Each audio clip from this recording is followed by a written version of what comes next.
Hi, this is the SpeakOut campaign, a youth initiative dedicated to promoting public speaking and civic engagement. We interview prominent speech and debate competitors along with various youth voices and activists. Today we'll be speaking with Lizzie Grounds, Oklahoma Technology Student Association's treasurer, her school's Sophomore Class Vice President, and co-captain of her mock trial team on the state of politics for youth in her state. We'll be discussing the issues of polarization among young people in Oklahoma, how to stay politically active as a student, and how to cross-apply public speaking skills, whether it's with speech and debate or mock trial. Hope you enjoyed this episode.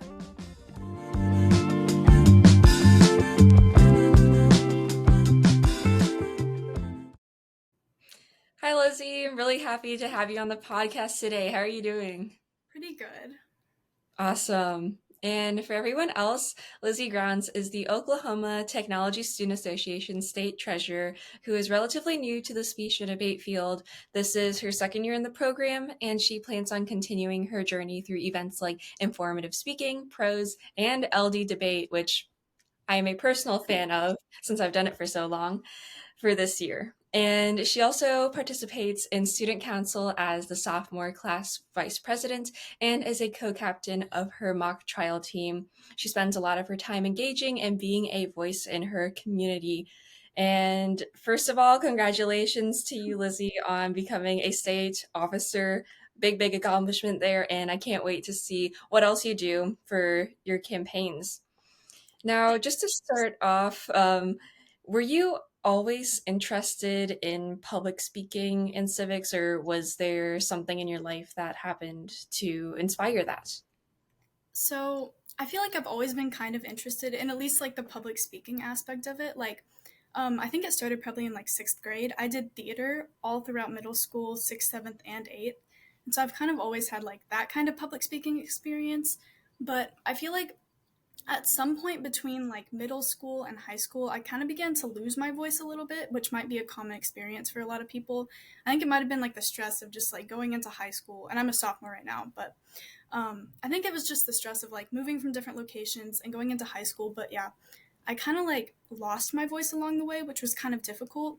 But then I started joining things like speech and debate and mock trial and TSA, and it kind of was able to bring back my voice. But for like the civics part of it, I think it's always kind of been there because Broken Arrow has like a really strong city council, and they have lots of stuff like that to keep students involved in those types of things. So I've always been kind of interested in it, but it's kind of been a more recent thing. I see. And I think that's somewhat common in the speech and debate field where we find a lot of theater kids who discover it and then they start to get into it a lot. And I'm always trying to market to the theater kids in my school to try to get them to join. So I love that you're representing that side of speech. And do you feel that you're able to apply your interest for civic engagement through speech and debate specifically? I think I really am because there's a lot of, I wouldn't say like civics exactly because there aren't really like elections and things like that, or any like, I mean, there's political sides to it, but I think part of it is like, of course, you get like the public speaking aspect of it, but you also get other aspects of civics in it too. Like you get to network with people, throughout your area. And if you go to nationals, which I didn't, it's okay, but throughout that area and throughout like your throughout like the people who are around you, and I think that's pretty cool. And then also when you start doing debate and that kind of thing, which I did a little bit of last year, you get to learn about like current event topics, and you get to learn how the world around you is working, which I think is really important if you're planning on like focusing on civics in the future. Definitely. I find for myself and for others that I know, a lot of times we start out in one event and then we end up branching out a lot more. And sometimes that's how you actually find your niche because when you start out, you will probably pick the thing that seems the easiest to you or at least the most comfortable. But after a while, after I got into debate, I found that I was a lot more comfortable with going off the cuff rather than having to memorize these long pieces. So I really like how you added that part about kind of branching out.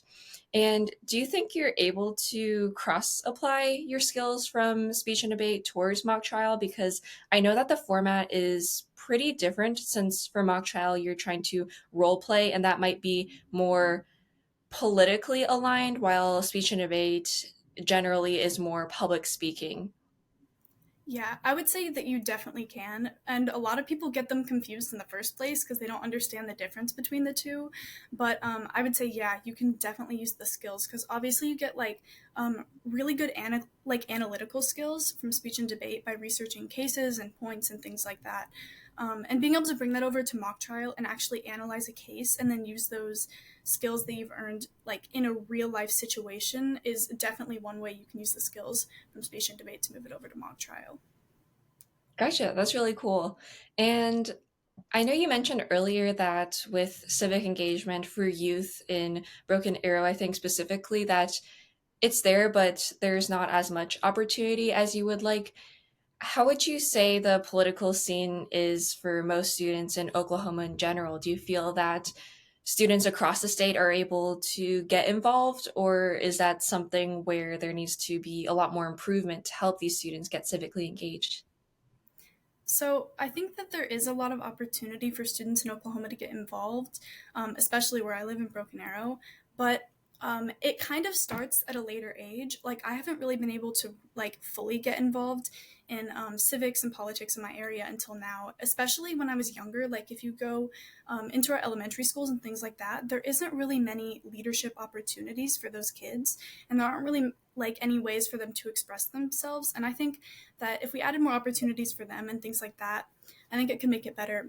But also, like, there are opportunities in Oklahoma, but there just isn't as many as you would hope, especially like I said for the younger kids. But I'm glad that now, as I've been getting older and going into my sophomore year, there have been more opportunities for me. But they don't make them very obvious. Like you really have to search out for them, which does make them less competitive.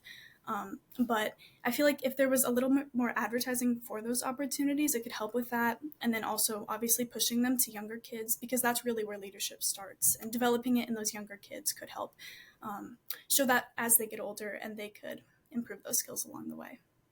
Completely agree. I think a lot of times students think that getting involved in politics at all is just something reserved for you and your upper teens, and it really shouldn't be that way. There's a lot of opportunities for students to even just get involved in their communities themselves and in a more immediate sense instead of thinking that they have to tackle statewide or nationwide issues. So I agree with you there.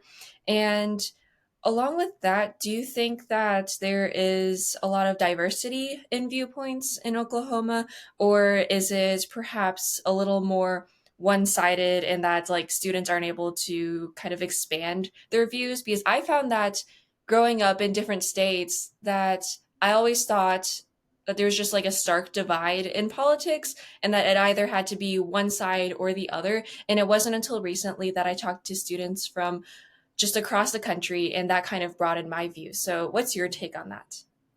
So I think a lot of people grew up thinking that it's just one side or the other, but especially in Oklahoma, and obviously I can't speak for everyone, but I say that it's actually more diverse than you would think.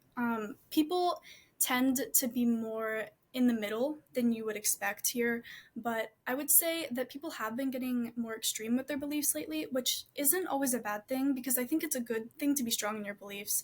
But I think the reasoning that people are being and getting more extreme is not a good thing. So, like, recently, especially if you look at social media, people will only be fighting the extremes of the opposite sides and they'll only be showing the extremes of the opposite sides. But I think it would be better if people started looking at the moderates and their actual and their beliefs. Because if you're looking at the moderates and their actual arguments, then you're not responding to the people who are trying to get people annoyed and trying to get people frustrated. And you're actually looking at the core base of their argument, which I think is something really, really important to do. But talking specifically about Oklahoma, I would say that a lot of Oklahomans right now are choosing, this is a big thing, and it hasn't been in the past, from what I know at least, with higher education, actually. People are not choosing to go to colleges and universities that don't reflect their political beliefs, which is not a good thing. You should always try and expose yourself to as many beliefs as you can to try and form your own opinions. But right now, there aren't as many Oklahomans that are going to Eastern universities because there are a lot of conservatives There are a lot of Oklahomans that are choosing not to go to specific universities because they don't align with their political beliefs, which isn't always a bad thing, but I do think it's important to focus on both sides. And it's kind of strange to me that higher education is becoming more and more polarized because, from what I know, that hasn't been a huge thing in the past. But it's definitely becoming a thing in Oklahoma that people are only choosing to go to places that reflect their political beliefs. But yeah, it's been a pretty big thing here. But it's important to recognize that there really are more moderates than you would expect in places. It's just that when you're looking on social media and things like that, people are only focusing on the extremes of both sides rather than just looking at the moderates and focusing on the actual arguments that are being made to form your own opinion. That's really interesting. And I think you bring up a great point there on how, especially on social media, we have these echo chambers where they're really just trying to get views. It's just a select few people who are just trying to publicize their very extreme opinions and trying to rile everyone else up. So I think that's an amazing point that you bring up. And along with that, I've never heard of the take that colleges themselves are becoming a method for people to divide themselves. And I mean, coming from a state where I think most people just go to one of two state schools, I think that's super interesting and something that needs more publicity because it's really crucial for students, especially college students, since that's a pivotal point in their lives, to expose themselves to a myriad of different viewpoints and opinions. So if they're only going to places that will feed into what beliefs they've had in the past, that's not really going to help them become more global citizens. So I really like Right. that. And do you think that along this note of just division, that there is any division in speech and debate or even with mock trial with different regions of the US? Since I know for speech and debate specifically, there are very, very different rules and simply procedures on how to compete. And if you've gone to any just mixed state tournaments, how have you tackled this difference in competition? So I know, especially with debate, there's different styles. Like obviously, there's traditional debate and progressive debate, at least. But I can't speak too much on that because I haven't spent a lot of time with debate yet. But I would say that if you're focusing on uh, like catering your style to your audience, I think that's the one thing you have to do to try and tackle this. Because obviously, it's not great that you have to like focus on catering to your audience, but I do think it's important and it's a good skill to learn too, especially if you're wanting to go into civics in the future and you're focusing on that or anything in general. With speech and debate, just learning how to like cater to your audience is one thing that can be especially helpful. But for mock trial, I would say we haven't gone to any out of state tournaments. We didn't make it to nationals this year, but I, I, I imagine that there's probably some sort of divide there, just between states. I mean, I know the way we focus on it is we do like practice cases before we do our official competition case, and I'm sure in different states they're using different practice cases and different methods to get ready for their tournaments and things like that. So I can imagine the practicing, especially for the case, is different, even if the case ends up being the same. But I also imagine that like the way you argue it might be a little bit different, varying from state to state. Gotcha, gotcha. And do you have any tips for people just starting off in speech as we're kicking off this new year for competition? I would say just focus on getting involved and always expand your group of people beyond speech and debate because the most important thing you can do is get viewpoints from all sides and, really get involved in your school and things like that. But also stay up to date on current events and that kind of thing that can always help you in speech and debate. And yeah, just really expand your knowledge beyond speech and debate by focusing on other groups and not putting all of your effort towards that, but put it towards multiple places. That way you can get as many experiences and viewpoints as possible.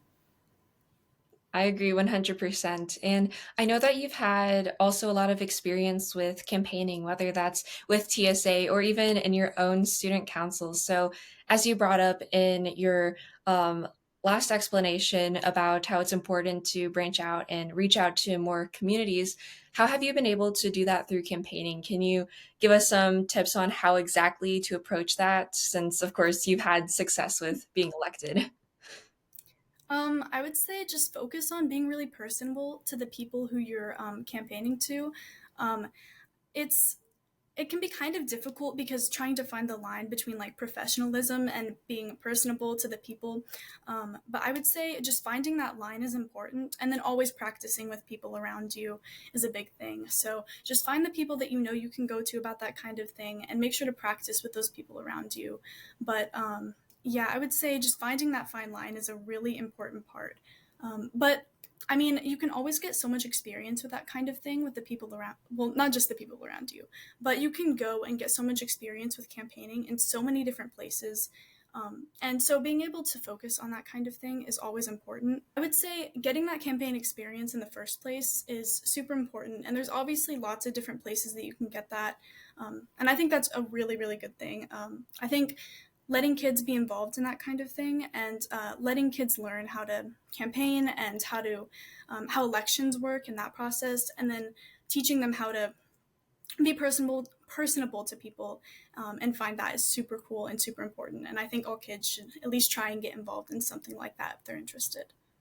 Yeah, I know for myself specifically, in elementary school and everything where they had those class campaigns, I was never interested in it at all. And it was after that I got to middle school and started seeing other people campaign with a closer lens, like having my friends themselves campaign, that I started getting interested in it. Mhm. And then, as you said, that's helped me immensely. And now that I'm in high school, I've had a lot more success with that. So I agree. I think everyone should go out of their way to try to campaign for something if they are able to or interested in it.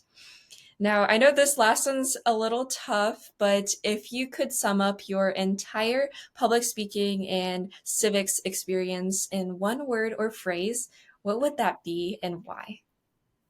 So I actually have a quote for this one. It's from one of my favorite authors, Jonathan Haidt. But it's education should not be intended to make people feel comfortable. It's meant to make them think. And I think that's a really important quote, because I really do think you should try your best to get out of your comfort zone and think through everything and be open to all ideas. And like I've said, really just getting involved in things around you is just so, so important to be able to get all of those viewpoints, and experiences to really understand what's going on in the world around you. Awesome. I love that quote. And thank you so much for talking with me today, Lizzie.